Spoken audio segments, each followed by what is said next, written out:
যুদ্ধলৈ স্বাগতম জনাইছো মই দীক্ষিত শৰ্মা এটা গুৰুত্বপূৰ্ণ বিষয় সমগ্ৰ ৰাজ্য কপাই যোৱা এপিএসসি কেলেংকাৰীৰ সন্দৰ্ভত আপোনালোক সকলোৱে জানে কিন্তু বিপ্লৱ শৰ্মা কমিটিৰ যি প্ৰতিবেদন আজি ৰাজহুৱা কৰা হ'ল সেই ৰাজহুৱা কৰা প্ৰতিবেদনত কিন্তু বহু তথ্য ওলাইছে প্ৰাক্তন প্ৰয়াত মুখ্যমন্ত্ৰী তৰুণ গগৈৰ পৰা আৰম্ভ কৰি গৌৰৱ গগৈ পৰ্যন্ত অখিল গগৈৰ পৰা আৰম্ভ কৰি কমল কুমাৰ মেধি পৰ্যন্ত আৰটিআই এক্টিভিষ্টৰ পৰা আৰম্ভ কৰি চৰকাৰী বিষয়া পৰ্যন্ত বহুতৰে নাম তাত হাঙুৰ খাইছে আৰু এই নামসমূহ সেইজন ব্যক্তিৰ ভাষ্য অনুসৰি হাঙুৰ খাইছে যিজনৰ নাম ইতিমধ্যে আপোনালোক সকলে গম পাইছে যে যিজনৰ নাম হৈছে ডক্টৰ শইকীয়া এটা প্ৰশ্ন উত্থাপন হয় যে এপিএসসি কেলেংকাৰীয়ে সমগ্ৰ ৰাজ্য জুকাৰি গৈছিল আৰু সেই এপিএসসি কেলেংকাৰীৰ যি প্ৰতিবেদন যি বিপ্লৱ শৰ্মা কমিটিয়ে প্ৰতিবেদন দিছিল কালি কোকৰাঝাৰত হোৱা অনুষ্ঠিত হোৱা বিশেষ অধিৱেশনত তাক বিধানসভাৰ মজিয়াত ৰাখা হয় আৰু আজি ৰাজহুৱা কৰা হয় ৰাজহুৱা কৰাৰ লগে লগে সমগ্ৰ ৰাজ্যৰ ৰাজনীতিত ভূমিকম্প আহে ভূমিকম্প কিয় আহে যে প্ৰত্যেকটো দলৰ নেতাৰ নামে আছিল কোনবা সংগঠনৰ নেতাৰ নাম আছিল অখিল গগৈয়ে ক'লে যে সম্পূৰ্ণ প্ৰতিবেদন নহয় ইয়া আৰু প্ৰতিবেদন হ'ব লাগিছিল বা ইয়াত আৰু বহু তথ্য আছে কমল কুমাৰ মেধিৰ নাম আহিলে এসিএস বিষয়াৰ নাম আহিছে আৰটিআই এক্টিভিষ্টৰ নাম আহিছে আৰু সকলোৱে কিমান টকা দিছে সেই সকলো কথাও উল্লেখ কৰা হৈছে এই বিষয়ে আজি আমি কথা পাতিম মোৰ লগত অতিথি উপস্থিত আছে মোৰ লগত আছে বিজেপিৰ দিলীপ শৰ্মা মুখপাত্ৰ আপোনাক স্বাগতম জনাইছো ধ্ৰুৱজ্যোতি বৰা আছে ৰাইজৰ দলৰ কংগ্ৰেছৰ প্ৰতিনিধি সদায়ৰ দৰে এতিয়ালৈকে উপস্থিত হোৱা নাই আমি আশা ৰাখিম এই অনুষ্ঠানটোৰ মাজত যাতে কংগ্ৰেছৰ প্ৰতিনিধিজনো আহি উপস্থিত হয়হি মই প্ৰথমে ওপেনিং ৰিমাৰ্ক দিলীপ শৰ্মা আপোনাৰ পৰা লৈছো এপিএসসি কেলেংকাৰী কি ক'ব আপোনালোকে প্ৰতিবেদন আহিল ৰ বৰালীৰ নাম এফালৰ পৰা ওলাই গ'লগৈ কিন্তু না আমাৰ মূল কথাটো হৈছে কি বিষয়টো এনেকুৱা ইতিমধ্যে টেবুল কৰা হৈছে এই প্ৰতিবেদনখন বিপ্লৱ শৰ্মা আয়োগৰ যিখন প্ৰতিবেদন আছিল গতিকে সেই টেবুল যেটো কৰা হৈছে আৰু তাত কিছুমান নাম আহিছে ইতিমধ্যে মিডিয়াত কথাবোৰ ওলাইছে আৰু মিডিয়াত এই কথাবোৰ যে ওলাইছে আৰু ইতিমধ্যে আমাৰ দলৰ তৰফৰ পৰা এটা দাবীও কৰা হৈছে আজি আমাৰ দলৰ সন্মানীয় সভাপতি দিলীপ শইকীয়া ডাঙৰীয়াই ইতিমধ্যে স্পষ্ট কৰি দিছে কিছু সময় পূৰ্বে আপুনি অনুগ্ৰহ কৰি মোবাইলটো সাইলেন্টত ৰাখি লব কিছু সময় পূৰ্বে ইতিমধ্যে আমাৰ দলৰ সন্মানীয় সভাপতিয়ে স্পষ্ট কৰি দিছে যে এই আয়োগৰ প্ৰতিবেদনত যিসকলৰ নাম আহিছে আটাইবোৰৰ বিৰুদ্ধে ব্যৱস্থা গ্ৰহণৰ কাৰণে চৰকাৰে পদক্ষেপ গ্ৰহণ কৰিব লাগে আৰু ৰাকেশ পালৰ বিৰুদ্ধে পুনৰ এফআইআৰ দিব লাগে আৰু তেখেতে কৈছে যে গুটি ঘটনাটো যেটো কংগ্ৰেছৰ দিনত হৈছিল এতিয়া যদিও তেখেত প্ৰয়াত তেতিয়া প্ৰয়াত মুখ্যমন্ত্ৰী শ্ৰদ্ধেয় তৰুণ গগৈ ডাঙৰীয়া নেতৃত্বত এই গুটি কামবিলাক হৈছিল এই গুটি দুৰ্নীতিৰ বজাৰখন পোহাৰ মেলিছিল আৰু ৰাকেশ পাল আছিল গুটি দুৰ্নীতিৰ সম্ৰাট তেওঁ কমান্ডাৰ ইন চিফ তেওঁৰ দ্বাৰা গুটি কামখিনি কৰোৱা হৈছিল এই গুটি কথাবোৰ লৈ ইয়াত যিবোৰ নাম আছে তদন্ত কৰি ব্যৱস্থা গ্ৰহণ কৰিব লাগে এটো আমাৰ সন্মানীয় সভাপতি দিলীপ শইকীয়া ডাঙৰীয়া স্পষ্টকৈ ইতিমধ্যে কথাখিনি জনাই দিছে আমাৰ দলৰ তৰফৰ পৰা ইয়াত আমাৰ লুকঢাক কৰিবলগীয়া নাই কিন্তু যিসকলে বৰ বেছি নিকা বুলি চিঞৰে আজি কেইটামান দিন ধৰি যিজন ব্যক্তিক কেন্দ্ৰ কৰি আজি ৰাষ্ট্ৰীয় পৰ্যায়তো ইতিমধ্যে হলকনি উঠিছে যিজন ব্যক্তিৰ বিভিন্ন কামকাজ পদক্ষেপ বক্তব্যই দেশৰ নিৰাপত্তাবাদী ভাবুকি সৃষ্টি কৰা বুলিও ইতিমধ্যে অভিযোগ উত্থাপিত হৈছে সেইগৰাকী কংগ্ৰেছ সাংসদৰ তাত কিনে নাম আহিছে যিজনক লৈ কংগ্ৰেছে সপোন দেখিছে অসমত ভৱিষ্যতে পৰৱৰ্তী কেতিয়াবা চৰকাৰ কৰিব কংগ্ৰেছে যিজনক লৈ সপোন দেখিছে সেই মানুহজন ক্ৰমান্বয়ে বিভিন্ন ধৰণে সন্দেহৰ আৱৰ্তত সোমাই পৰিছে তেওঁ ৰাষ্ট্ৰীয় নিৰাপত্তাৰ বিষয়টোৰ পৰা এতিয়া গৈ ৰাকেশ পালৰ লগত তেখেত মানে ইমান দূৰলৈকে তেখেতৰ নামটো আহিছে আগে তেখেতৰ বিয়াত বিভিন্ন ধৰণে উপহাৰ দিয়া বুলিও বিভিন্ন কথা তাত প্ৰতিবেদন উল্লেখ হৈছে আৰু এগৰাকী আটাইতকৈ নিকা বুলি যিজনে নিজকে নিকা বুলি আটাইতকৈ কৈ ফুৰে আৰু আটাইতকৈ দুৰ্নীতিৰ চৰ্তাৰ তেওঁ অন্যতম এজন ব্যক্তি অখিল গগৈ তেওঁক জানে সকলোৱে তেওঁক যি মানুহে ওচৰৰ পৰা জানে সকলোৱে জানে যে তেওঁ কি ধৰণৰ মানুহ দেখাত তেওঁ যিটো কথা কয় তেওঁৰ কাম আৰু কথাৰ কোনো দিনে মিল নাই তেওঁ কয় এখন তেওঁৰ কোৱা মুখাখন বেলেগ আৰু তেওঁৰ কৰা মুখাখন বেলেগ সকলোৱে জানে কথাবোৰ অখিল গগৈ ডাঙৰীয়াৰো তাত নাম আহি গৈছে গতিকে এই গোটেই কথাবিলাক তদন্ত কৰি আমি দাবী কৰিছোঁ গোটেই কথাবোৰ তদন্ত কৰি বিহিত ব্যৱস্থা গ্ৰহণৰ কাৰণে চৰকাৰে পদক্ষেপ গ্ৰহণ কৰিব সেইটো আমি আশা কৰিছোঁ আৰু ইতিমধ্যে আমাৰ সভাপতি ডাঙৰীয়াও সেই কথাটো স্পষ্ট কৰিছে ইয়াত আমাৰ লুকঢাক কৰিবলগীয়া একো নাই যিবোৰ ৰৌ বৰালী ইতিমধ্যে নাম আহিছে সকলোকে এতিয়া জালত যিবিলাকত পৰিছে সকলো ব্যৱস্থা গ্ৰহণ কৰিব লাগে সকলোকে ঠিক আছে মই ৰাইজৰ দলৰ বৰা ডাঙৰীয়া আছে আপোনাৰ ওপেনিং ৰিমাৰ্ক এটা লৈলো কি ক'ব তাৰপিছত মই বিস্তৃত আলোচনাত যাম এপিএসচি কেলেংকাৰী যিটো আচলতে আমাৰ যিটো প্ৰশাসনিক বিষয়া পুলিচ হওক বা অন্যান্য সকলো এপিএসচিটোৱে ৰিক্ৰুইট কৰে গতিকে গোটেই ৰাজ্যখনৰ গোটেই সমাজ ব্যৱস্থাৰ তেওঁলোক মেৰুদণ্ড তেওঁলোকে আগুৱাই লৈ যায় গতিকে এইটো সততে মানে নিকা হ'ব লাগে কিন্তু সেই সময়ৰ ৰাকেশ পাল বোলা যিজন চেয়াৰমেন আছিল তেখেতৰ দিনতে বহুত কেলেংকাৰী হ'ল এপিএসচিৰ তাৰ পিছতো হৈছে তেওঁ যোৱাৰ পিছতো কিছু হৈছে এপিএসচিৰ এছআই পুলিচ এছআই কেলেংকাৰী এইবিলাক কিন্তু অখিল গগৈ নাম আহিছে আপোনালোকৰ দলৰ নেতাৰ নাম আহিছে মই কৈ আছোঁ ঘটনাটো তাৰপিছত এইটো যিটো অখিল গগৈ ডাঙৰীয়াৰ নাম আহিছে তাত ডাইৰেক্ট অখিল গগৈয়ে পইচা লোৱা বুলি কোৱা নাই তাত নাই কোৱা কৈছে তাৰমানে তেওঁ মিটিং কৰিছিলে মিটিংখন কেনচেল কৰিলে আৰু কমল কুমাৰ মেধিৰ নাম ক'লে কমল কুমাৰ মেধিৰ নাম তেওঁক লগ কৰিব বিচাৰিছিল তেওঁ লগ নিদিলে কথাটো সেইটোৱে তেওঁ মিটিং হৈছে বুলি উল্লেখ কৰিছিলে তেওঁ লগ কৰা নাই তেওঁ যিটো কথা উল্লেখ কৰিছে তাত আছে সেইটো মই আপোনাক কৈ দিব পাৰোঁ তাত কৈছে যে চানমাৰী ঘৰত মই মিটিং এখন কৰিব গৈছিল অখিল গগৈক লগ পাইছিল এই কথাখিনি ডক্টৰ শইকীয়াই কৈছে কিন্তু প্ৰতিবেদনত অখিল গগৈৰ এপইণ্টমেণ্ট বিচাৰিছিল অখিল গগৈয়ে লগ দিয়া নাই বুলি কৈছে সেইখিনি অখিল গগৈহে কৈছে আজি প্ৰেছ মিট পাতি কিন্তু প্ৰতিবেদনত অখিল গগৈক লগ কৰা বুলি আছে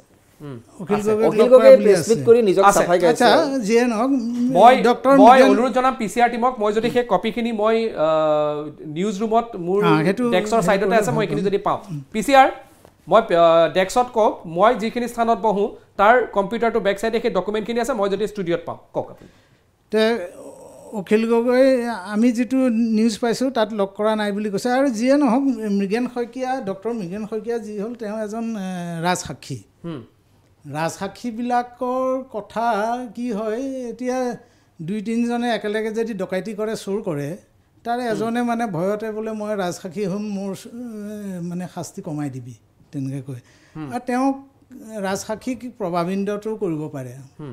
তেওঁৰ ওপৰত প্ৰভাৱ বিস্তাৰ কৰিব পাৰে যোনে যেনেকৈ বিচাৰে গতিকে সেইটোৰ ওপৰত আমি ইমান যাব নালাগে বা যোৱাটো উচিতো নহয় যুক্তিপূৰ্ণও নহয় কিন্তু ৰাজসাক্ষীয়ে এইটোৱে জনাব যে কামটো হৈছে এতিয়া অখিল গগৈৰো তেনেকৈ ৰাজসাক্ষীক হয়তো মানে প্ৰভাৱিত কৰি পেলাই তেনেকুৱা এটা ভাৰ্চন ল'ব পাৰে কিন্তু কিন্তু টকাটো দিয়া বুলি নাই ডকুমেণ্টখিনি দিয়ক ডকুমেণ্টখিনি মোৰ হাতলৈ আহিল টকাটো কৈ দিওঁ ক'ত আছে মই অখিল গগৈৰ কথাখিনি মই উল্লেখ কৰি দিছোঁ অখিল গগৈৰ কথাখিনি 507 নম্বৰ হেৰিয়াত দিছে বুলি কৈছে 507 নম্বৰ পেজত আছে মই পঢ়ি দিছোঁ কি কোৱা হৈছে I also know that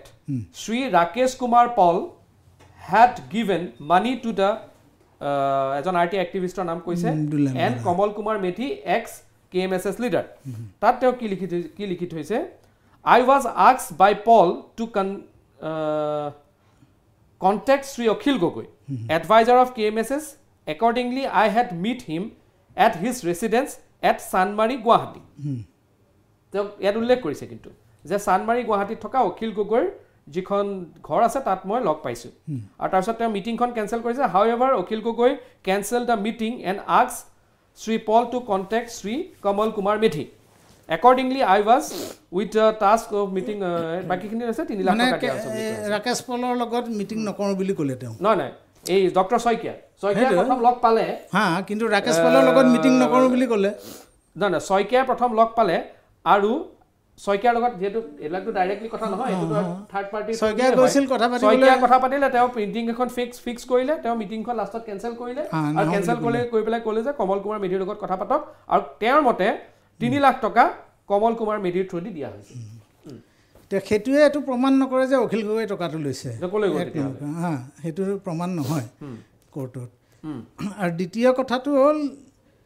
যিজন ব্যক্তিৰ কাৰণে এই এপিএসচি কেলেংকাৰীটো ওলাই আহিল সেইজন ব্যক্তিয়ে যে পইচা লৈ তেওঁ দবাইহে ৰাখিব লাগিছিল 15 জুনৰ 2015 তেখেতক এৰেষ্ট কৰিছিল সেইটো কাৰণে তাৰপিছত PIL দিলে তেওঁলোকেই কৃষক মুক্তিয়ে যাৰ ফলত পিছত মানে হাইকোৰ্টৰ অৰ্ডাৰ মতে ইনকুৱাৰী হ'ল বিপ্লৱ শৰ্মাকো ইনকুৱাৰী কৰিবৰ কাৰণে মাননীয় ন্যায়াধীশ বিপ্লৱ শৰ্মাদেৱক দিছিল গতিকে তাত এটা কথা ওলাইছে কিন্তু ইয়াত আৰু বহুত গুৰুত্বপূৰ্ণ কথা আছে এইবিলাক আপোনালোকেও জানে বহুতে জানে যিবিলাক ওলোৱা নাই যিটো কাৰণে মানে এইটো প্ৰমাণ কৰিব নোৱাৰে যে অখিল গগৈ তাত সোমাই আছে বুলি প্ৰমাণ যেতিয়া ইয়াৰ পিছত যেতিয়া ইনভেষ্টিগেশ্যন আৰম্ভ হ'ব তাৰপিছত প্ৰমাণ হৈছে সেইটো ওলাব বাৰু এতিয়াতো প্ৰমাণ কৰিব পাৰে নোৱাৰে বুলি আপুনি কৈ দিব নোৱাৰে এতিয়া পটকৈ নোৱাৰে আৰু এতিয়া কথা হ'ল আমাৰ যিজনক টকা দিলে কমল কুমাৰ মেধি তেওঁতো বিজেপিতে আছে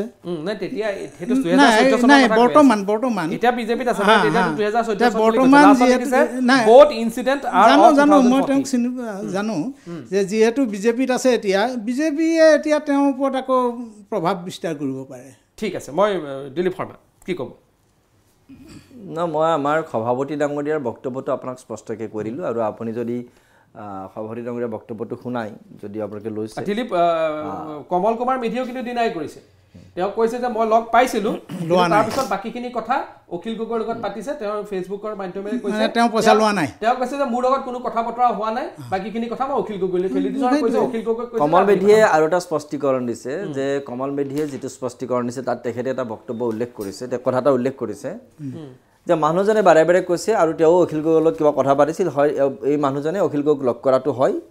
আৰু মানুহজনে অখিল গগৈক লগ কৰি কমল মেধিক লগ কৰিব অহা বুলি কমল মেধিয়ে স্পষ্টীকৰণটোত কৈছে মানে গোটেই কথাটোত যে অখিল গগৈৰ এটা ইনভলভমেণ্ট আছে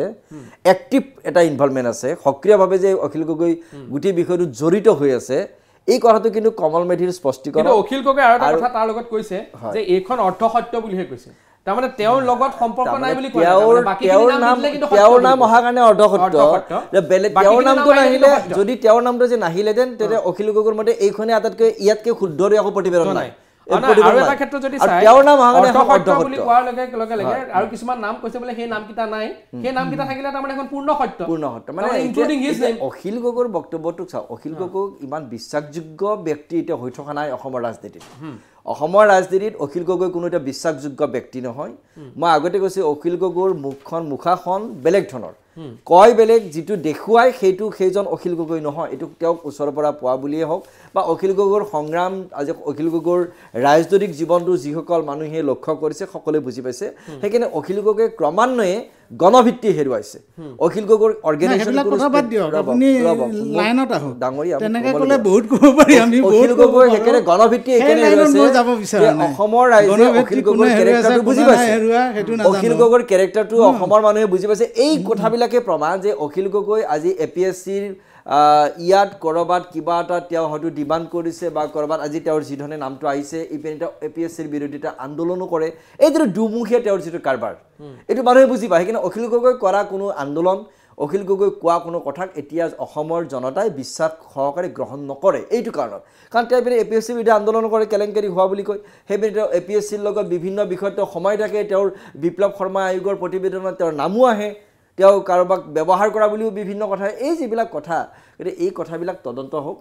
আমিও বহুত বেছি আৰু সেইটো সোমাবলৈ খোজা এইকাৰণে যিটো প্ৰতিবেদনখন আছে প্ৰতিবেদনৰ নাম যিখিনি আছে আমি ওপৰে ওপৰে সেইখিনি দেখিছোঁ আৰু অখিল গগৈৰ লগতে আজি কংগ্ৰেছৰ কোনো প্ৰতিনিধি নাই যে গৌৰৱ গগৈৰ বিষয়টো আহিব লাগে এতিয়া পটককৈ হয়তো কংগ্ৰেছে উত্তৰ দিব যে বিয়াত কোনে কি গিফ্ট দিছে কোনে কি দিছে আমিতো চোৱা নাই বিভিন্ন মানুহে দিব পাৰে কিন্তু কথাটো এনেকুৱা হ'ব পাৰে নেকি যে বিয়াত দিয়া গিফ্টটো যদি আগতীয়াকৈ কৈ লোৱা হৈছে কাৰোবাক বিভিন্ন সুবিধা দিয়াৰ বিনিময়ত যদি সেই গিফ্টটো লোৱা হৈছে তেনেকৈতো কথাটো হ'ব পাৰে কিন্তু তাৰমানে কি কৈছে মই পঢ়ি দিওঁ কথাখিনি ইয়াত কি কৈছে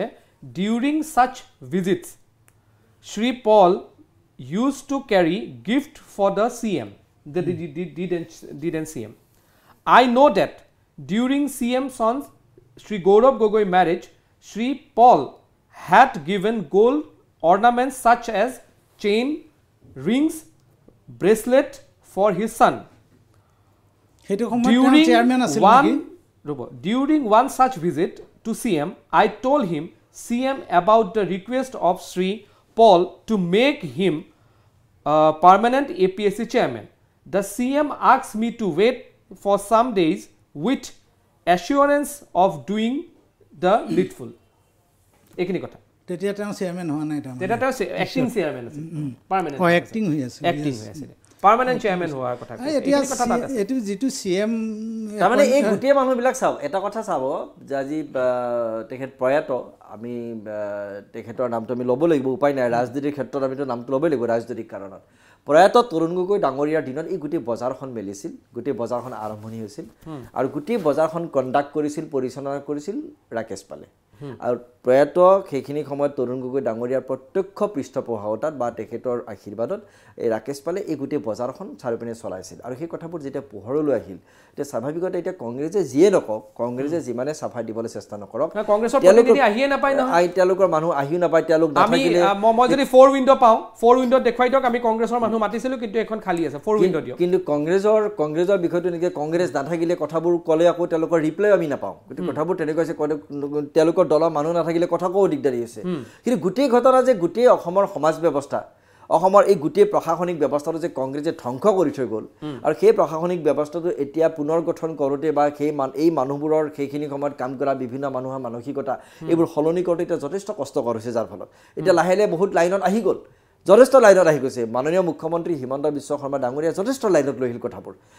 এতিয়া আগৰ প্ৰশাসন হৈ থকা নাই তো কংগ্ৰেছৰ দিনৰ প্ৰশাসন আৰু এতিয়া প্ৰশাসনৰ বহু ফাষ্ট ডিফাৰেঞ্চ আছে এতিয়া প্ৰশাসন নিকা এতিয়া প্ৰশাসনত খুব সোনকালে কাম কাজ হয় কোনো ফাইল পৰি নাথাকে এতিয়া প্ৰশাসনত আগৰ ফাইল আপোনাৰ 2 মাহ 3 মাহ 6 মাহলৈকে ফাইল পৰি থাকে ফাইল কোনো নালাৰে ফাইলৰ কাৰণে মানুহ যাব লাগিব ইয়াত মানুহে গম নাপায় যাৰ ফাইল কথা কওঁ মই আপুনি ডাঙৰীয়া ক'ব মোৰটো কৈ লওক ই ৰেভিনিউ যিটো কৰিছে মাটিৰ খাজানা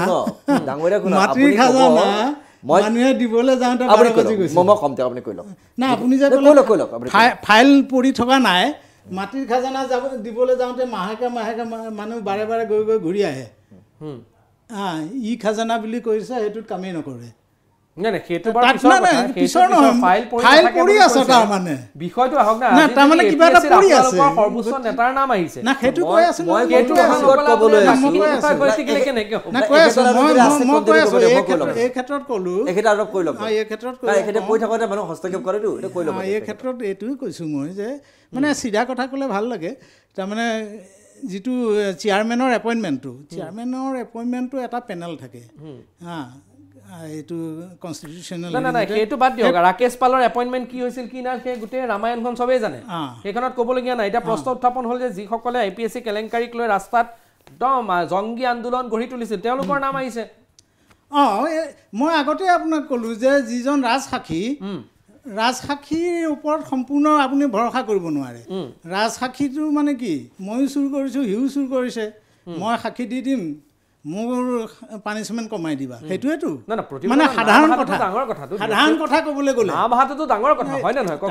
সাধাৰণ কথা ক'বলৈ গ'লে গতিকে ৰাজসাক্ষীক প্ৰভাৱিত কৰিব পাৰে নাম আহিছে বুলি তেওঁ দুখী নহয় নাম আহিলে বুলি তাক পানিছমেণ্ট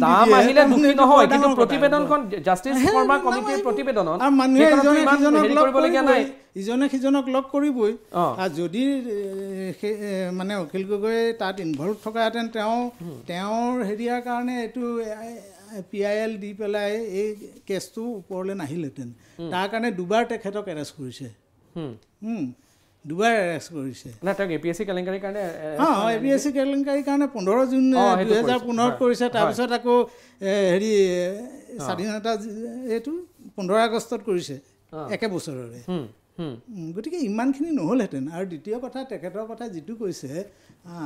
এতিয়া আমি বহুত দেখিছোঁ ৰাজনীতিবিদ আপুনিও স্বীকাৰ কৰিব এওঁ নিজে স্বীকাৰ কৰিব কাৰণ কংগ্ৰেছৰ কথা কৈও লাভ নাই কাৰণ কংগ্ৰেছত থকা মানুহবিলাকে এতিয়া বিজেপিত আছে মোৰ বোধেৰে আমাৰ ডাঙৰীয়াও কংগ্ৰেছত আছিল সেই সময়ত কংগ্ৰেছ ভাল আছিল এতিয়া কংগ্ৰেছ বেয়া হৈ গৈছে বাৰু কিন্তু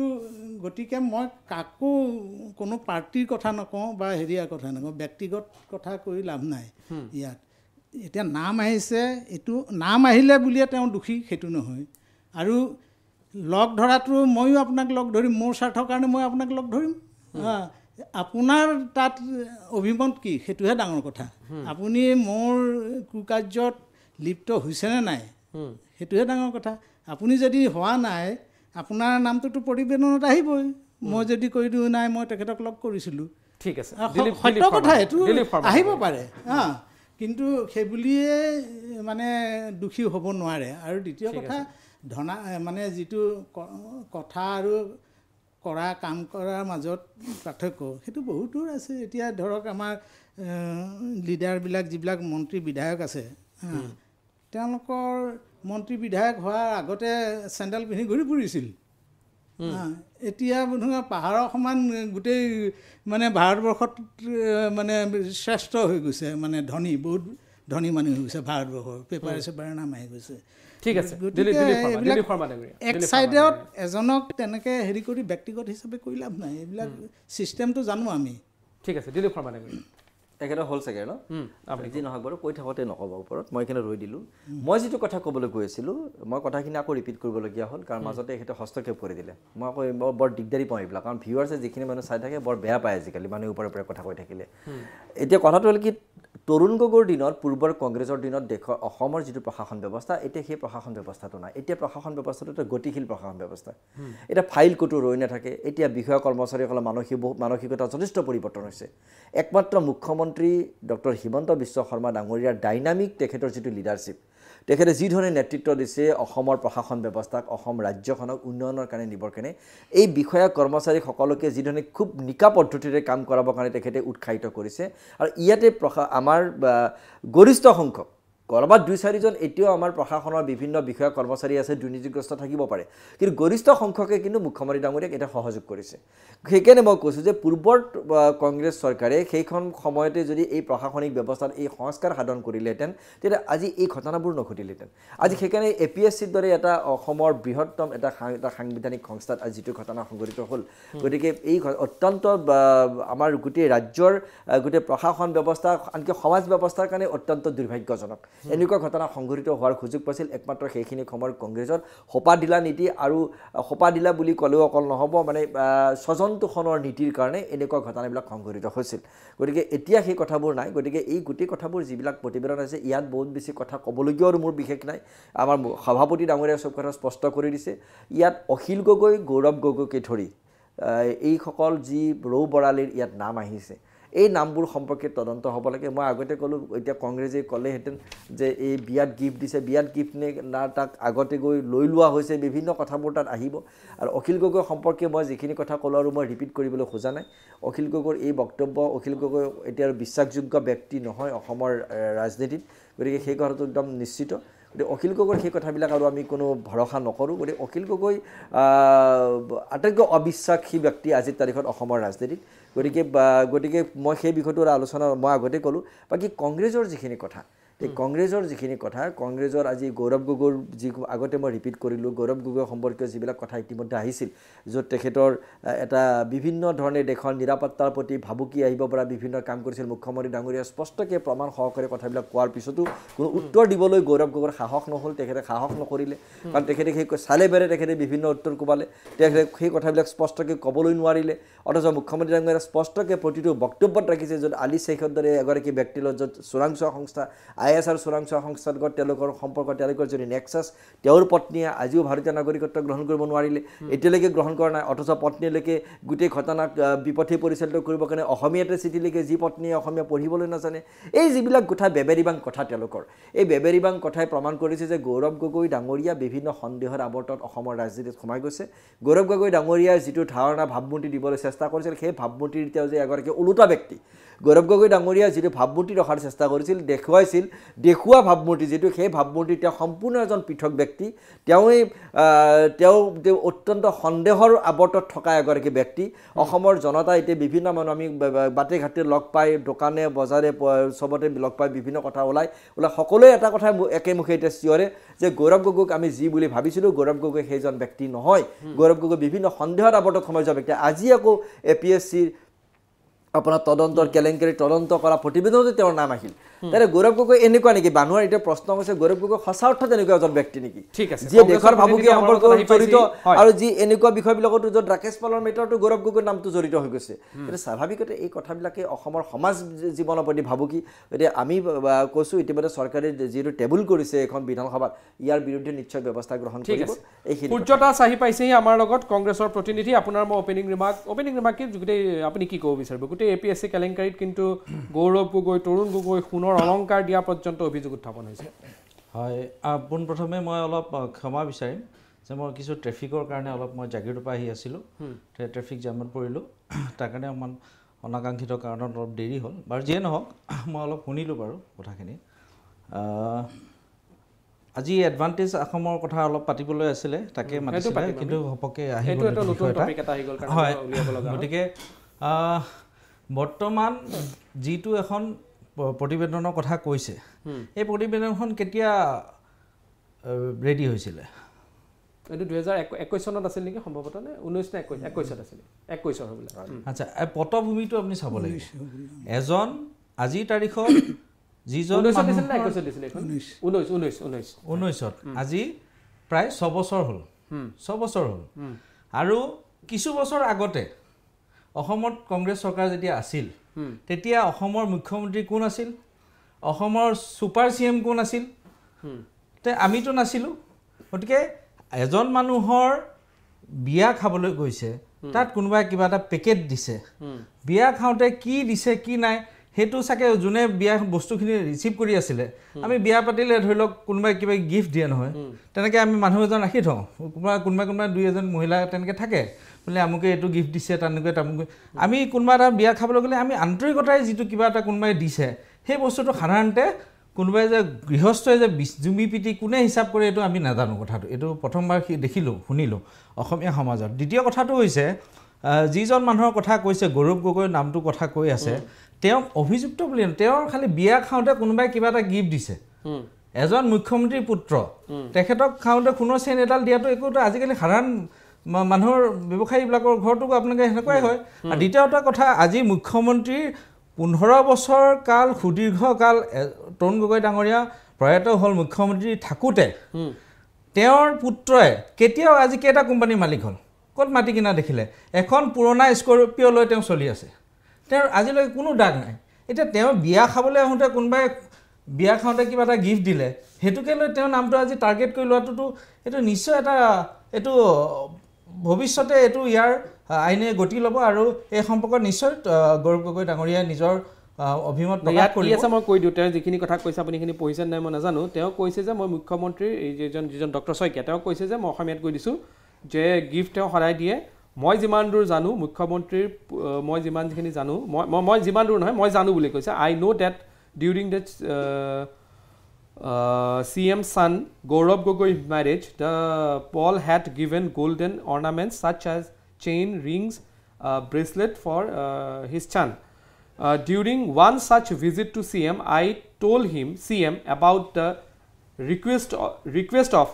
Paul to make him permanent APSC chairman the CM asked me to wait for some days with assurance of doing the needful our visit to CM continued and in one such visit CM told us that he had already instructed the personnel department to put up the file and making Sri Rakesh Pal permanent chairman of APSC বুজি পালে কথাখিনি এতিয়া it is a matter of personnel department and the process of making APSC is not only held by the chief minister himself there is a process it is appointed by a certain process so if there is an anomaly in the process that is another fact that is another jurisdiction না ঠিক আছে ইয়াতো এইখিনি কথা তেওঁ কৈছে sir এজন এত কি দিছে যে ইউ সাব আপুনি পইছা গুটা প্যাৰাগ্ৰাফটো পইছা আপুনি when somebody is visiting chief minister's son I Mr. Soikia আমি নাজানো তে কোন দে I know that during Soikia কোন হয় ইয়াত লিখা আছে এখন হয় হয় বাৰু ঠিক আছে মই চিন্তা পাওঁ না যে ন লিখা আছে যে I know that during CM's son marriage she Paul had given gold ornaments such as chain rings bracelets etc for his son during one such visit to CM I told CM about the request of C Paul to make him permanent APSC chairman তেওঁ হেৰি এটো কি কয় chief মিনিষ্টাৰক APSC chairman অনুৰোধ কৰিলে the CM asked me to wait for some days with assurance of doing the needful যিটো needful মানে কি যিটো কৰিব লগা তেওঁ হেতুৱে কৰিব হেতু needful মানে there is a process in that needful তাৰ পাছৰখিনি লাইনটো it's an abstract word Our visit to CM continued. In such visit, CM told us that he had already instructed the personnel department. He has instructed the personnel department to put up the file pertaining to make Sri Rakesh Pal permanent chairman of the APSC. That what does it mean? যে অকল ৰেফাইল যোৱা নাই, APSC আৰু বেলেগো যাব পাৰে। Panel থাকে, ঠিক আছে, ইয়াতো তেওঁ কৈছে না এইখিনি কথা সত্য অসত্য এইটো পিছত প্ৰমাণ হ'ব, কিন্তু কোৱাটো হৈছে এইটো এতিয়া আজি ওলাইছে মাটি ফুটি আজি এই মুহূৰ্তত মইতো ভালকে দেখাও নাই, মই আহিতে খালি শুনাহে পাইছো। দীক্ষিত কথাটো এনেকুৱা, ইয়াত যিটো কথা উল্লেখ আছে প্ৰাক্তন মুখ্যমন্ত্ৰীগৰাকীৰ পুত্ৰৰ বিয়াত তেওঁ চেইন সোণৰ গহনা কিবা কিবি দিলে। এতিয়া এই কথাটোক লৈ এই যিজন ব্যক্তি মিষ্টাৰ শইকীয়া তেওঁ মুখ্যমন্ত্ৰীক লগ কৰিলে, তেতিয়া মুখ্যমন্ত্ৰীক তদানীন্তন মুখ্যমন্ত্ৰীক, তেতিয়া তদানীন্তন মুখ্যমন্ত্ৰীক এওঁৰ হৈ লগ কৰিলেগৈ, ৰাকেশ পালৰ হৈ লগ কৰিলেগৈ। তেওঁ এচুৰেঞ্চ দিলে যে হয় মই কামখিনি আগবঢ়াই দিম, ফাইলটো মই মুভ কৰাম বা হেৰি অলপ ৱেইট কৰক, সেইখিনিয়ে মূল কথা। কথাটো এইখিনিয়ে, তাৰ বিনিকটো কি? তাৰমানে এই ধৰক যি উপঢৌকন লোৱা কিবা লোৱা এই ধৰণৰ কথা বতৰাবোৰ তেতিয়া ঘটিছিল নেকি? মই ডাইৰেক্ট ঘটা বুলিও কোৱা নাই, ঘটিছিল নেকি? প্ৰশ্নবিলাক আহি গৈছে, তদন্তত ওলাব ঘটিছিল নেকি? কাৰণ ৰাকেশ পালেতো অন্যান্য সেইখিনি সময়ত তেওঁ যিমান বিয়া খাইছে চবকে গিফ্ট দিছে, নিদিয়াকেতো নাথাকে। সাধাৰণতে বিয়াখনত গ'লে গিফ্ট এটা দিয়া যায়। এইটো স্পেচিফিক যিটো কথাটো হৈছে, নিশ্চিতভাৱে তেওঁ পাৰ্মানেণ্টলি চেয়াৰমেন হ'বৰ কাৰণে, তেওঁ পাৰ্মানেণ্ট চেয়াৰমেন হ'বৰ কাৰণে APSC তেওঁ ক'ৰবাত উপঢৌকন দিছে বা উপঢৌকন দি তেওঁ সেই পদটো গ্ৰহণ কৰিছে, তেনেকুৱা এটা কিন্তু কথাখিনি ইংগিত বহন কৰিছে, ক্লিয়াৰ। আৰু সেইখিনি সময়ত আজি প্ৰয়াত মুখ্যমন্ত্ৰী তেতিয়া তৰুণ গগৈ ডাঙৰীয়া আছিল। মই পূৰ্বতে কৈছোঁ যে তেখেত আজি স্বৰ্গগামী হৈছে, গতিকে আমি যদিও তেখেতৰ নামটো আনিবলগীয়া আছে ৰাজহুৱা খাতিৰত জনসাধাৰণৰ স্বাৰ্থত এটা যিটো গুৰুত্বপূৰ্ণ বিষয়, তেতিয়া আমি নামটো আনিবই লাগিব। তেখেত প্ৰয়াত হ'লেও আমি শ্ৰদ্ধা সহকাৰে কৈছোঁ তেখেতক, যে তেখেতৰ দিনতে এই গোটেই দুৰ্নীতিৰ পোহাৰ মেলিছিল। আৰু ৰাকেশ পাল আছিল তেওঁৰ এই দুৰ্নীতিৰ মানে কামাণ্ডাৰ, আৰু গোটেই APSCৰ বজাৰখন ৰাকেশ পালে নিয়ন্ত্ৰণ কৰিছিল। আৰু গোটেই আশীৰ্বাদটো হৈছিল সেই সময়ত, যি ধৰণেই নহওক আশীৰ্বাদটো হয়তো সেইখিনি সময়ত প্ৰয়াত গগৈ ডাঙৰীয়াৰ আছিল মুখ্যমন্ত্ৰী। আৰু সেইকাৰণে আজি গোটেই অসমৰ সমাজ জীৱন, মানুহবিলাক যে এই উঠি অহা প্ৰজন্মৰ যুৱক যুৱতীসকল যে ডিমৰেলাইজ হৈ গৈছে, তেতিয়াৰ পৰা ডিমৰেলাইজ হৈ গৈছে। আৰু তেওঁলোকে ভাবিছিল যে এইবোৰ পৰীক্ষা দি কাম নাই, আমি নাপাওঁ। কিন্তু যোৱা সময়খিনিত আপুনি চাওক, বিভিন্ন ক্ষেত্ৰত আপুনি বিভিন্ন ছ'চিয়েল মিডিয়াত দেখিছে, বিভিন্ন ক্ষেত্ৰত দেখিছে অতি দুখীয়া দুখীয়া ঘৰৰ ল'ৰা ছোৱালীয়ে ক'ত কেনেকৈ পাইছে, নিজে এইটো আমি ক'বলগীয়া নহয়, তেওঁলোকে নিজে নিজে কথাবিলাক কৈছে। গতিকে এই যিটো মুখ্যমন্ত্ৰী ডক্টৰ হিমন্ত বিশ্ব শৰ্মাৰ নেতৃত্বত এতিয়া যিটো পৰিৱৰ্তন, এতিয়া যিটো সংস্কাৰ সাধন কৰা হৈছে, এই সংস্কাৰ সাধনটো কিন্তু অভূতপূৰ্ব সংস্কাৰ, অভূতপূৰ্ব লাহে লাহে পৰিৱৰ্তন ঘটিছে। আৰু অকণমান সময় ল'ব, সেইখিনি সময়ৰ সেই যুগৰ মানুহবিলাক আছিল কাৰণে অলপ সময় ল'ব। কংগ্ৰেছৰ প্ৰভাৱত থকা কিছুমান মানুহ এতিয়াও আছে, সেই মানুহখিনি যেতিয়া লাহে লাহে সেইখিনি প্ৰভাৱটো নাইকিয়া হৈ যাব, স্বাভাৱিকতে এতিয়া যথেষ্ট ক্লিক হ'ব। মই এইখিনিতে এটা তেখেতে শৰ্মা ডাঙৰীয়াই এটা কথা ক'লে যে যিটো সময়ত APSCৰ যিটো তদন্তৰ কথা ক'লে, ৰাকেশ পালৰ কথা ক'লে, আচ্ছা ইমানখিনি হোৱাৰ পিছত আজি এই যিকেইজন অভিযুক্ত আছে তেওঁলোকে আকৌ কেনেকৈ চাকৰিত মগৰ হ'বলৈ পাইছে? যদি তেওঁলোকে দুৰ্নীতি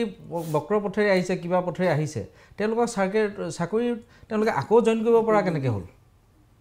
ইমান ডাঙৰ তদন্তৰ কি ভেকু ভাওনাত পৰিলে? যদি তেওঁলোকে শাস্তি পাব লাগিছিল, তেওঁলোকে দুদিনমান জেলত গৈ জেলৰ নামত আৰাম কৰিলে, এতিয়া তেওঁলোকে ৰজাৰ নিচিনা তাত থাকিলে বুলি আমি শুনিছোঁ, নিউজে পত্ৰে পাইছোঁ। এতিয়া আকৌ তেওঁলোকে আকৌ চাকৰি কৰিব, আৰু তেওঁলোকে সমাজৰ সংস্কাৰ কৰিব, বিজেপি চৰকাৰৰ আণ্ডাৰত তেওঁলোকে চাকৰি কৰিব। এতিয়া এইটো কেনেকুৱা ধৰণৰ তদন্ত হ'ল? এইটো কি, এইটো ইয়াৰ ন্যায়টো কি হ'ল? এইটো দুমুখীয়া নে ৰাকেশ পালক তেওঁলোকে ক্লিন চিট দিলে? এইটো এটা ডাঙৰ প্ৰশ্ন, এইটোতো আচল কথা। গতিকে এইবিলাক যদি কিবা অন্যায় হৈছে তাৰ বিচাৰ হ'ব লাগে। আমিও পঢ়া শুনা কৰিছোঁ, আমিও বিচাৰোঁ যে ভাল মানুহ প্ৰশাসনত আহিব লাগে, ব্যৱস্থাপনাত আহিব লাগে। ট্ৰেজেডিটো কি হৈছে, আমি তেতিয়াও কংগ্ৰেছৰ চৰকাৰ, আমিতো সৰু ল'ৰা, আমি উঠি আহিছোঁ, আমি তেতিয়াও কংগ্ৰেছখন চৰকাৰখন যিটো চলাইছিলে, যাৰ চাবি কাঠিটো তেতিয়া আমি ভূ পোৱা নাছিলোঁ। আৰু আজিও আমি বিৰোধীতেই আছোঁ, আমি সুদীৰ্ঘকাল বিৰোধীত আছোঁ। গতিকে এই বস্তুটো আমিও বিচাৰিছোঁ যে স্পষ্টতা এটা হ'ব লাগে আৰু যদি আৰু সময়টো চাওক প্ৰেক্ষাপটটো চাওক যিটো সময়ত আজি গৌৰৱ গগৈ ডাঙৰীয়াই এটা সবল আজি দেশৰ এজন নেতা হিচাপে প্ৰতিষ্ঠিত হৈছে সমগ্ৰ দেশে বিদেশে তেওঁ এজন অসমীয়া হিচাপে গৌৰৱ কৰিব পাৰোঁ যে তেওঁ আজি ওলাই আহিছে আমাৰ অখিল গগৈ ডাঙৰীয়াও যথেষ্ট মুখৰ তেওঁ ৰাইজৰ সাধাৰণ ৰাইজৰ কাৰণে তেওঁ কাম কৰে তেওঁ গতিকে এনেকুৱা এটা প্ৰেক্ষাপটত আজি আকৌ গৌৰৱ গগৈ ডাঙৰীয়াক এটাৰ পিছত এটা অলপ আমিও বস্তুটো অলপ ধুখৰ যেন লাগিছে কথা বতৰাবিলাক গতিকে সময় নিশ্চয় এইবিলাক পৰিষ্কাৰ কৰিব আচৰিত এইটোৱে পাইছোঁ যে ইমান ডাঙৰ এটা APSC কেলেংকাৰী হ'ল ইমান কিবা কিবি হ'ল ডাঙৰ ডাঙৰ বৰঘৰ এইটো APSC কেলেংকাৰী চাফা হ'ল বুলিয়ে মানুহে ক্ষমতা পালে কোনোবাই ক্ষমতাৰ পৰা ওলাল কোনোবাই ক্ষমতাৰ পৰা খেদা খালে কোনোবাই ক্ষমতাত বহিলে হে মানুহকেইজন কিন্তু আপুনি চাব দলবিলাকহে সলনি হৈছে গতিকে আকৌ সেই মানুহকেইজনে আকৌ চাকৰি কৰিব এইটো কিন্তু মই অকণমান ঠিক আছে দিলীপ এনেকুৱা এতিয়া কথাটো হৈছে কি মই কোনটো কথা ক'ম বুলি ভাবি আছিলোঁ এই গোটেই প্ৰতিবেদনখনটো চৰকাৰে দিয়া নাই চৰকাৰে টেবুল কৰিছে এইজন এজন অৱসৰপ্ৰাপ্ত ন্যায়াধীশৰ নেতৃত্বত বনাই দিয়া এটা কমিটি তেওঁলোকে কমিটিখন হেৰি কৰিছে গতিকে গৌৰৱ গগৈৰ তাত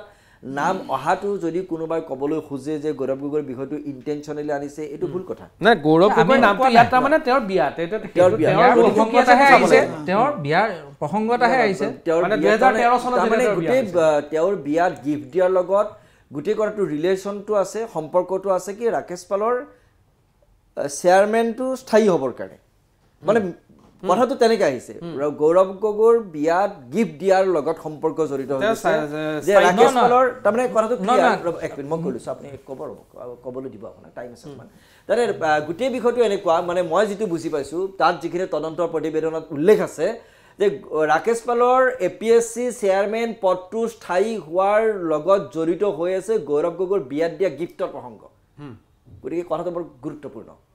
তাৰ গৌৰৱ গগৈৰ গিফ্টটো আগতে দি সব ঠিক ঠাক কৰি লৈ তেওঁৰ হৈ প্ৰতিনিধি কৰি মুখ্যমন্ত্ৰী তেতিয়া প্ৰধানমন্ত্ৰী মুখ্যমন্ত্ৰী সাক্ষাৎ কৰিছিল তেওঁ কৈছিল অলপ অপেক্ষা কৰক মই এইটো ফাইল মুভ কৰিছোঁ কলাবাদ বিষয়টো লিংক আছে গতিকে বাকীখিনি তদন্ত কৰিলে ওলাব মই আৰু বাকীখিনি ইয়াত বেছি যাবলৈ কাৰণ যিখিনি পঢ়িছোঁ সেইখিনিৰ ওপৰত কৈছোঁ বাকী অন্যান্য যিবিলাক কথা আহিছে ইয়াত কোনে চাকৰি পাইছে কোনে চাকৰি পোৱা নাই কোনে ঘূৰা পাইছে গোটেই কথাবিলাক তদন্ত হ'ব এইখনৰ ওপৰত তদন্ত হোৱাৰ পিছত যদি ইয়াত গৌৰৱ গগৈ ক্লিন চিট পাই মোৰ ক'বলগীয়া একো নাই ইয়াত যদি অখিল গগৈৰ দৰে মানুহে ক্লিন চিট পাই মোৰ ক'বলগীয়া একো নাই কিন্তু কথাটো হৈছে কি যেতিয়া তদন্ত হ'ব তদন্তৰ পিছত সেই যদি শাস্তিটোৰ কাৰণে অখিল গগৈ গৌৰৱ গগৈৰ দলকেইটাৰ সমৰ্থকসকলে গ্ৰহণ কৰিবলৈ নকৰে কাৰণ আজি যি গৌৰৱ গগৈৰ বিৰুদ্ধে গুৰুতৰ অভিযোগ আহিছে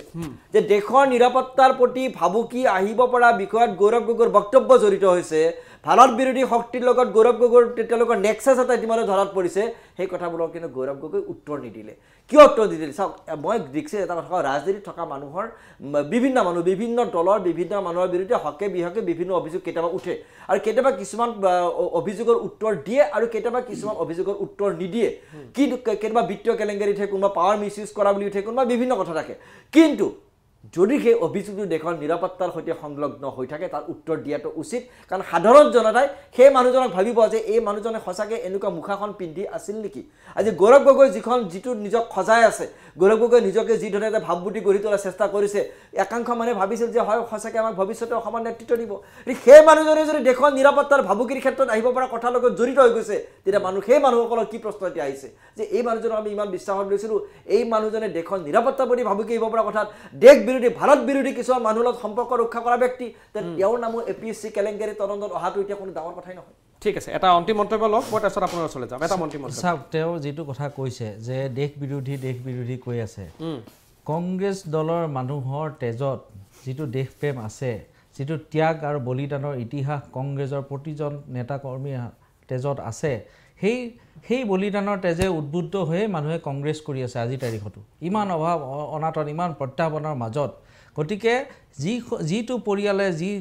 যি মানুহে দেশখন স্বাধীনতাৰ কাৰণে লাগি আছে আজি দিল্লীত এখন উচ্চ আয়ুক্তৰ কিবা এখন প্ৰগ্ৰাম হৈছে দা হিন্দু কাকতে তাত সেইটো বাতৰি কৰিছে আৰু অকল গৌৰৱ গগৈ বহা নাই নহয় তেনেকুৱা হৈয়ে থাকে সব দেশতে উচ্চায়ুক্ত থাকে আমাৰ ভাৰতৰ উচ্চায়ুক্ত বিভিন্ন দেশত আছে তাতো তাৰ লোকেল সাংসদবিলাকে তাতো বহে ঠিক তেনে এখন নতুন দিল্লীত দিনৰ পোহৰত মাজমজিয়াত বহিছে এইটো আৰু গোটেই ৰাইজৰ পাব্লিক ডমেইনত আছে সব বস্তু ইয়াত আকৌ ভাৰত বিৰোধী কি কথা আহিলে মই বুজি না নাপাওঁ না ভাৰত বিৰোধীটো আহিছে তেওঁৰ পত্নীৰ মানে যেটো এনজিও বা তেওঁ য'ত কাম কৰে সেইটো সন্দৰ্ভত সেইটোতো তেওঁতো কি কয় আমাৰ গৌৰৱ গগৈ ডাঙৰীয়াটো মুকলিভাৱে স্পষ্টভাৱে কৈছে যে তেওঁ আইনৰ যিটো ব্যৱস্থা আছে তাত তেওঁ সম্পূৰ্ণ কোঅপাৰেট কৰিব তেওঁ এইটো যি আছে তেওঁ তাৰ কাৰণেতো মুকলি তেওঁ জনাইছে তেওঁ তাতো একো লুকাব লগা একো নাই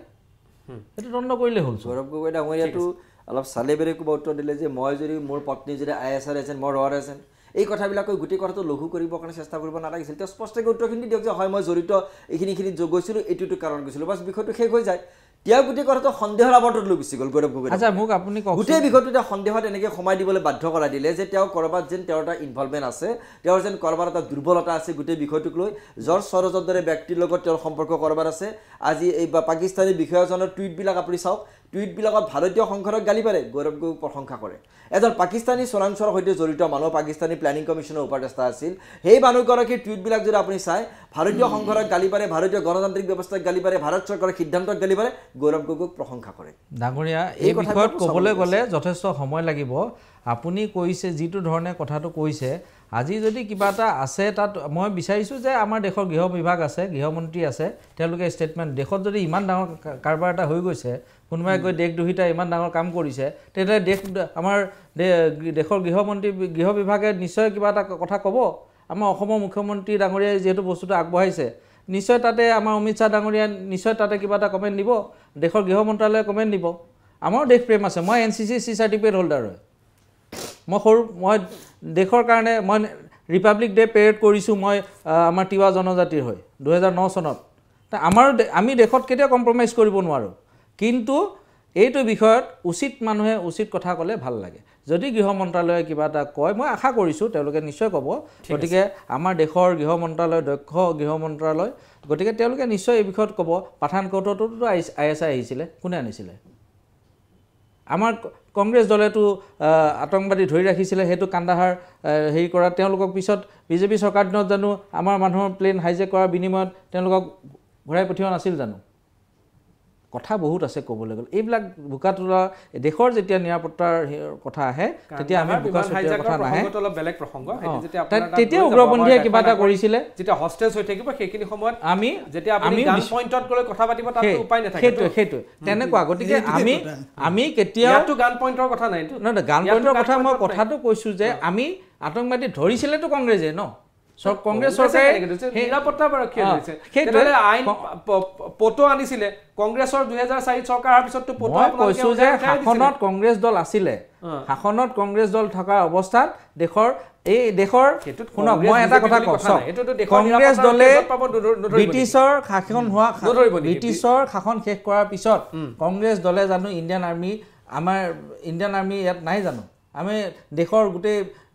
সেনা বাহিনীটো কংগ্ৰেছ দলৰ চৰকাৰে জানো তাত আগবঢ়াই লৈ যোৱা কথা নহয় জানো এতিয়া আপুনি আগবঢ়াই কেনে সেইখিনি সময়ত কংগ্ৰেছৰ শাসনত আছিল কাৰণে কংগ্ৰেছ শাসনত বনাবই লাগিব আমি দেশৰ কথা নাই নহয় যি সময়ত দেশখনত বেজি এটাও নিৰ্মাণ হোৱা নাছিল সেই সময়ত এই দেশখনৰ নিৰাপত্তা সামাজিক যিটো কয় আমাৰ অৰ্থনৈতিক সামাজিক আৰু ৰাজনৈতিক সকলো দিশৰ উন্নয়ন আৰু আপোনাৰ যিখন কয় নিৰাপত্তাৰ যিটো কথা আহিছে এই প্ৰতিৰক্ষাৰ কথা আহিছে আমি এই ক্ষেত্ৰত আমি কেতিয়াও আপোচ কৰা নাই আৰু কেতিয়াও দেশত কোনো অন্তিম মন্তব্য মোৰ অন্তিম মন্তব্য বুলিতো মই কথাখিনি ক'লোৱে আৰু বিশেষ ক'বলগীয়া নাই যিহেতু আপুনি এইটো বিষয়ৰ ওপৰত ডিছকাশ্যন কৰিছে তদন্ত কৰি যিসকলৰ নাম আহিছে সম্পূৰ্ণ তদন্ত হওক তদন্ত কৰি যিসকল দোষী সাব্যস্ত হয় তেওঁলোকৰ বিৰুদ্ধে ব্যৱস্থা ঠিক আছে আপুনি ধ্ৰুৱজ্যোতি বৰাৰ অন্তিম মন্তব্য এইটো অখিল গগৈয়েও কৈছে তদন্ত কৰক যদি সঁচাকৈ কিবা কিন্তু এটা কথা আপুনি জানিব কোনোবাই কাৰোবাক লগ কৰাটো অপৰাধ নহয় হা আৰু সামাজিক ব্যক্তিক চবেই লগ কৰিব আৰু আমাৰ কমল মেধিয়াটোতো স্পষ্ট কৰিয়ে দিছে পইচা দিয়াটো মিছা কথা সেইকাৰণে যিটো ৰাজসাক্ষী তেওঁৰ ক্ৰেডিবিলিটিত ডাউট থাকে তদন্ত সকলো কথা ওলাই আহিব প্ৰতিবেদনৰ ভিত্তিত যেতিয়া তদন্ত হ'ব সকলো কথা ওলাই আহিব এতিয়া উপঢৌকনৰ কথা ক'লে বহুতো কথা ওলাইছিল এইটো খান বুলি এজন যিটো আছিল হেৰি কাৰ্বি আংলঙৰ উত্তৰ কাছাৰ আৰ.এছ. খান তেওঁতো গাড়ী দিছোঁ বুলিও কৈছিল দেখোন এতিয়া মাননীয় মুখ্যমন্ত্ৰীক তেনেকৈ বহুত কথা ওলাইছিল ঠিক আছে কিন্তু সেইটোতো তদন্তও নহ'ল একো নহ'ল 1000 কোটি কেলেংকাৰী কিবা 1000 কোটি টকা প্ৰকাশৰ পাৰ্বত্য কেলেংকাৰী সেইবিলাক প্ৰতিবেদন কিবা ওলাইছেনে? আৰু গৌৰৱ গগৈয়ে প্ৰথম অৱস্থাত তেওঁ লাইটলি কৈছে, কিন্তু এতিয়া তেওঁ যিহেতু কৈছে এইটো তদন্ত কৰক, মই ৰাজি আছোঁ, চেলেঞ্জ কৰিছেতো তেওঁ, সেই চেলেঞ্জটো ৰক্ষা কৰিব লাগে। আৰু চৰকাৰে এইটো ২৬ চনৰ আগে আগে যদি প্ৰমাণ কৰি নিদিয়ে, এইটো উল্টা মানে মুখ্যমন্ত্ৰীৰ যিটো ক্ৰেডিবিলিটি সেইটোৰ ওপৰত আহিব। দিলীপ শৰ্মা ধন্যবাদ জনাইছোঁ, ধ্ৰুৱজ্যোতি বৰা ধন্যবাদ জনাইছোঁ, আৰু সূৰ্য দাস আপোনালোক তিনিজনকে ধন্যবাদ জনাইছোঁ। কিন্তু এই বিষয়ত নিশ্চিতভাৱে পৰৱৰ্তী সময়ত যদি এই প্ৰতিবেদনৰ ভিত্তিত তদন্ত হয়, তদন্তই কি কথা কৰে সেয়া জলপটকৈ স্পষ্ট হ'ব। কিন্তু এই মুহূৰ্তত এইটো ক'ব লাগিব যে এই মুহূৰ্তত ৰাজ্যৰ ৰাজনীতিত ভূমিকম্প সৃষ্টি কৰিছে এই প্ৰতিবেদনে। যুক্তিযুক্তৰ পৰা মই টিকেট শৰ্মাই বিদায় লৈছোঁ। ধন্যবাদ, নমস্কাৰ।